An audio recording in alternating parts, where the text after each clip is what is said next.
రాజ్మా తాలింపు కోసం రాజ్మాని మనం 8 అవర్స్ పాటు సోక్ చేసుకుంటామండి. ఆఫ్టర్ 8 అవర్స్ ఆ వాటర్ అంతా వంపేసి మనం కుక్కర్‌లో దాన్ని యాడ్ చేసుకొని, ఇప్పుడు సరిపడా వాటర్ వేసుకొని, జస్ట్ ఒక హాఫ్ టీ స్పూన్ సాల్ట్ వేసుకొని మొత్తం మిక్స్ చేసుకొని, మూత పెట్టేసుకొని మనం విజిల్ పెట్టి 4-5 విజిల్స్ వేపించుకుంటామండి. విజిల్స్ వచ్చేసింది. కుక్కర్ చల్లారిన తర్వాత మూత తీసి ఆ వాటర్ అంతా మనం డ్రైన్ చేసేసుకుంటాము.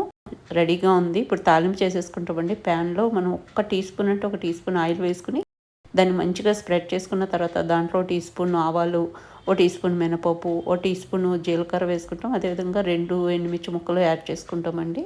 అదేవిధంగా కొంచెం కరివేపాకు కూడా వేసుకొని మంచిగా ఫ్రై అవ్వనిస్తామనమాట. అది పప్పులన్నీ కొంచెం వేగి ఫ్రై అవుతుండగా మనం ఒక పచ్చిమిర్చి తరుగును కూడా వేసుకుంటాము. అదంతా మంచిగా వేగిన తర్వాత మనము రాజ్మాని యాడ్ చేసేసుకుంటామండి. రుచికి సరిపడా సాల్ట్ వేసుకుంటాం అనమాట. కుక్కర్‌లో మనం ఒక హాఫ్ టీ స్పూనే వేసుకున్నాము. ఎక్కువ వేసుకుంటే ఏంటంటే అది హార్డ్ అయిపోతుంది. సరిగ్గా ఉడకదనమాట సాఫ్ట్‌గా. అందుకోసం మనం అక్కడ జస్ట్ వేసామా లేదా అన్నట్టుగా వేసుకుంటాం. మంచిగా